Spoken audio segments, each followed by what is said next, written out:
کہ 24ویں آیت ہے جس کا مفہوم کچھ اس طرح سے ہے. میں نے نکالا تھا لیکن وہ پتہ نہیں اسی وقت فون جو ہے وہ بلیک آؤٹ ہو گیا کہ میں وہی پڑھ کے سنا دوں گی.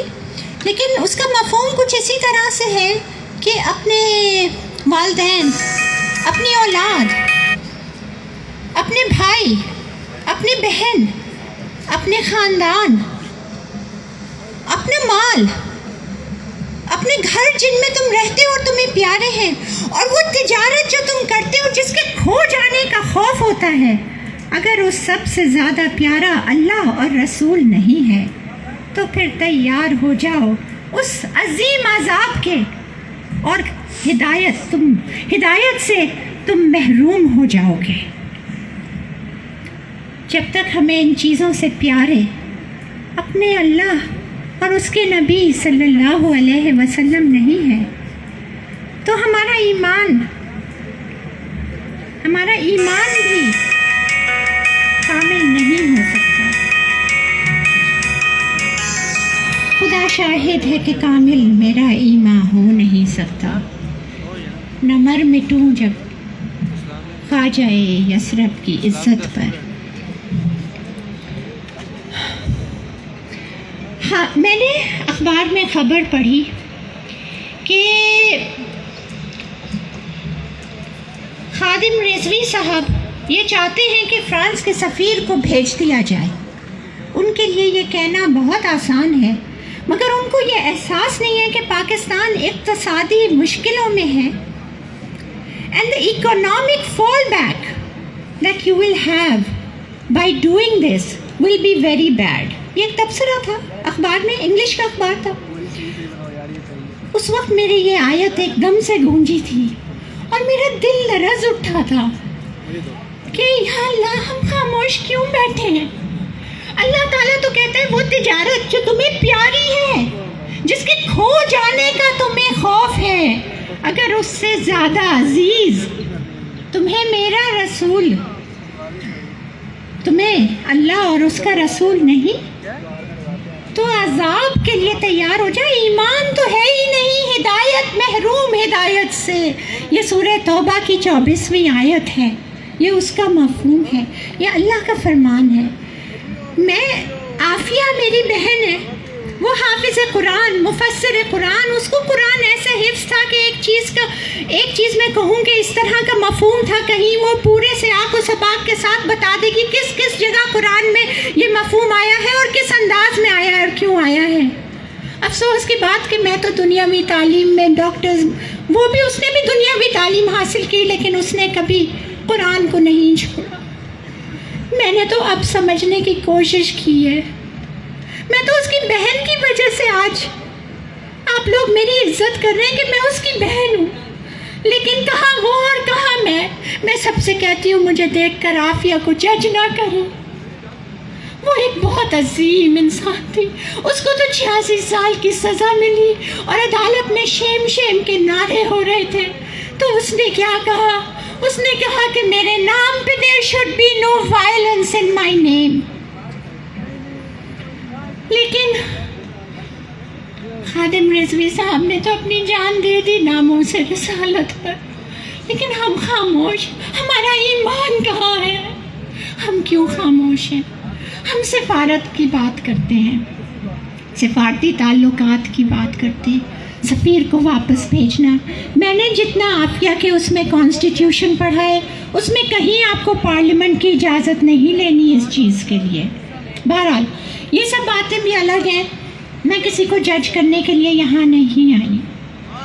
مگر ایک بات میں آپ کو ضرور بتانا چاہتی ہوں، اور وہ یہ کہ انڈیا کی ایک خاتون تھی، ایک بہت ہی چھوٹے لیول کی ایمبیسی میں کام کرتی تھی، دیورانی خوبے راج اس طرح کا نام تھا اس کا، گوبے راج یا خوبے راج، دیورانی. تو یہ دیورانی صاحبہ نے اپنی نوکرانی کے اوپر ظلم کیے. نوکرانی نے جا کے وہاں شکایت کر دی اور اس کو اس ظلم و ستم کے اس میں گرفتار کر لیا گیا. اس کو گرفتار کیا اور جیسا کہ وہاں وہ گرفتار کر کے ہر جو گورا نہیں ہے وہ چاہے بلیک ہو، چاہے ہسپانوی ہو، چاہے براؤن ہو، تو اس کو وہ اسٹرپ سرچنگ کرتے ہیں، اس عورت کو برہنہ سرچ کرتے ہیں. اس کے ساتھ بھی ایسا ہی کیا. آپ سوچیں کہ روزانہ آپ کی بہن عافیہ کے ساتھ بھی یہ ہو رہا ہے. انڈیا کی پوری مشینری حرکت میں آ گئی. تو ہماری ایک عورت، ایک نوکرانی جی صحیح، ایک نوکرانی کی بھی عزت ہمارے لیے بڑی ہے. منموہن سنگھ تھے اس وقت، اور انہوں نے فوراً اسی وقت یہ خبر ملتے ہی احتجاج کیا، سفیر کو بلایا. اس سے اس کی ڈپلومیٹک امیونٹی کا کارڈ ہوتا ہے سفارتکاروں کے پاس، کہ جس سے کہ وہ کوئی جرم کریں یا کچھ کریں تو ان کے اوپر کوئی مقدمہ نہیں کر سکتے. وہ کارڈ اس سے لیا فوراً، اور کیا کیا؟ سیکیورٹی. اب امریکن ایمبیسی کے باہر ہماری آپ نے دیکھی ڈپلومیٹک انکلیو میں سیکیورٹی کا عالم، رائٹ؟ پوری سیکیورٹی ہٹا دی، پوری سیکیورٹی ہٹا دی. 3 دن کے اندر دیورانی کہاں تھی؟ انڈیا میں. اور سفیر کہاں تھے؟ امریکہ میں. ایک دن بھی سیکیورٹی ہٹا دیں تو وہ انڈیا میں رہیں گے؟ پاکستان میں سیکیورٹی ہٹا دیں فرانس کی ایمبیسی سے، کیا ہوگا؟ آپ کا مطالبہ پورا ہو جائے گا. وہ اپنی اس عورت کو جس نے اقبال جرم کیا، جس نے کہ ہر چیز کا وہ کیا کہ ہاں میں مجرم ہوں، جس نے ظلم کیا، جس نے مارا، آپ اپنی ایک معصوم، انہوں نے کہا تم نے اس کے کپڑے، اس کے آنچل پہ ہاتھ کیسے لگایا؟ یہ ہندو عورت کی عزت کی بات کر رہے ہو ان کے. تو پھر انڈیا کے ساتھ سلوک بھی دیکھ لیں امریکہ کا. مودی جاتا ہے تو سر کیسا کر کے سینہ تان کے چلتا ہے، اور ہمارے جاتے ہیں تو سر جھکا کے غلاموں کے غلام بن کر جاتے ہیں. کیا عافیہ کے لیے نہیں کر سکتے تھے کہ تم نے کیسے اس کو برہنہ کر کے کلام پاک اس کے قدموں پہ ڈالا، کلام پاک کے وہ راک ڈالے، اور کہا ان کے اوپر سے چلو ورنہ تمہیں کپڑے نہیں دیں گے. عدالت میں پیشی سے پہلے یہ ہر میڈیا چینل پہ چلی تھی نیوز، یہ ہر جگہ یہ آیا. لیکن پاکستان کے سربراہان نے کیا کیا؟ عافیہ نے عدالت میں خود یہ کہا کہ انہوں نے میرے ساتھ یہ ظلم کیا ہے، اور یہ جج رچرڈ برمن کے حکم کے اوپر کیا، جو اس نے کہا کہ یوز آف فورس استعمال کیا جائے. تو جج کے سامنے اس نے یہ کہا کہ آپ نے یہ کیا. اس نے اپنا نقاب اتار کے اپنے دانت دکھائے، اپنا منہ دکھایا، اپنے ہاتھ دکھائے، زخموں سے لہو لہان، کہ اتنا مارا ہے کہ تم چلو کلام پاک کے اوپر. اس نے وہی عدالت میں یہ کہا کہ میں کیسے چلوں، میں یہ کلام میرے اللہ کا کلام ہے، اور یہ میرے آقا دو جہاں صلی اللہ علیہ وسلم کے سینے پر اترا تھا. میں کیسے چل دوں اپنے آقا کے سینے کے اوپر؟ میں یہ کیسے کر سکتی ہوں؟ یہ کیا ہے؟ اور اس نے سوال کیا تھا، اس نے سوال کیا تھا کہ کیا دنیا میں کوئی مسلمان باقی نہیں ہے؟ کیا دنیا میں کوئی مسلمان باقی نہیں ہے کہ وہ یہ تو رکوا دے میری رہائی؟ تو بہت دور کی بات ہے. کوئی ہے؟ کوئی بولا؟ کوئی اٹھا؟ میرے بھائیوں، آپ سب یہاں ہیں، میں پوچھتی ہوں، ناموس رسالت پر ہم نعرے لگاتے ہیں، لیکن ہم نے کیا حق ادا کر دیا ہے؟ ہم عافیہ کے لیے باتیں تو کرتے ہیں، لیکن کیا عافیہ رہا ہو گئی ہے؟ کسی نے جان دے کر اپنے نبی کو صلی اللہ علیہ وسلم کو خوش کیا، تو کسی نے زندان میں بند ہو کر ظلم و ستم سہے. یہ ہیں جن کے دم سے اسلام زندہ ہے، جن کے دم سے ایمان زندہ ہے.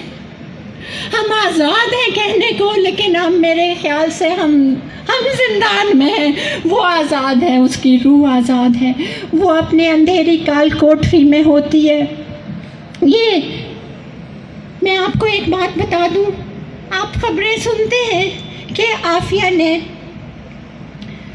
نے مرسی پٹیشن سائن کر دی ہے. عافیہ نے کوئی مرسی پٹیشن نہیں سائن کی ہے، یہ جھوٹ ہے. مرسی پٹیشن کا مطلب یہ ہوتا ہے خدا کا واسطہ میرے سے اب برداشت نہیں ہو رہا، مجھے معاف کر دیجئے، میں نے جرم کیا ہے، مجھے ایک سیکنڈ چانس دے دیجئے. عافیہ نے کبھی اقبال جرم نہیں کیا ہے، اور نہ اس کے کسی فیملی ممبر نے کیا ہے، نہ اس کے تفسد سے اس کے کسی وکیل نے کیا ہے. عافیہ نے جو پٹیشن سائن کی ہے وہ کمیوٹیشن آف سینٹنس کی پٹیشن ہے. اس کو یہ کہتے ہیں کہ میرے ساتھ زیادتی ہوئی ہے، آپ میرے کیس کو ریویو کریں اور اس کو اور خارج کر دیں مقدمے کو.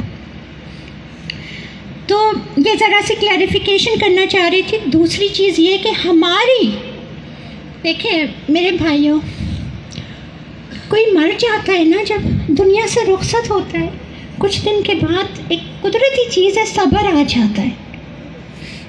لیکن جب کوئی کھویا ہوا ہوتا ہے یا کسی اپنے پیارے سے آپ رابطے میں نہیں آ سکتے اور آپ کو یہ پتہ ہے کہ وہ برے حال میں ہے، تو روز جیتے ہیں اور روز مرتے ہیں، اس کا صبر نہیں ہوتا.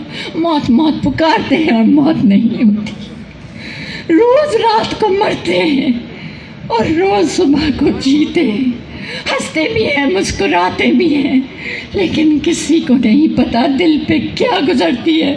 کوئی پوچھتا بھی نہیں کہ کیا گزر رہی ہے. غدار ہے، غدار ہے، لیکن غدار ہے، غدار ہے، لیکن میرے بھائیوں، غدار ہے، غدار ہے، غدار ہے، غدار ہے. پچھلے 3.5 سال 3.5 ایئر سے ہم نے عافیہ کی آواز بھی نہیں سنی ہے. میرے بھائی روز جاتے ہیں، ہر تہوار پہ جاتے ہیں کہ تہواروں کی وہ لوگ بہت وہ کرتے ہیں قدر، چاہے کرسمس ہو، چاہے تھینکس گیونگ ہو، چاہے عید ہو، عید الفطر ہو. باہر بیٹھے رہتے ہیں جیل کے، لیکن ملنے نہیں دیتے. ہم فون پہ بات کرنا چاہتے ہیں، ہمیں فون پہ بات نہیں کراتے، ہمیں ویڈیو کال نہیں کراتے، جو کہ ہر قیدی کا امریکی قانون کے حساب سے حق ہے.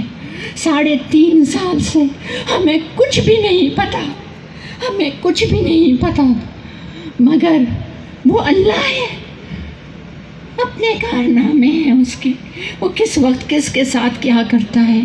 فون آتا ہے ہماری امی کے پاس، اور ایک آدمی انگریزی میں بات کرتا ہے. امی نے مجھے دیا کہ فوزیہ یہ کیا بات کر رہا ہے، عافیہ کا نام لے رہا ہے، اللہ خیر کرے، کیا ہو گیا؟ جیل سے بول رہا ہے. تو اس نے یہ کہا کہ میں جیل کا ایک سپاہی ہوں.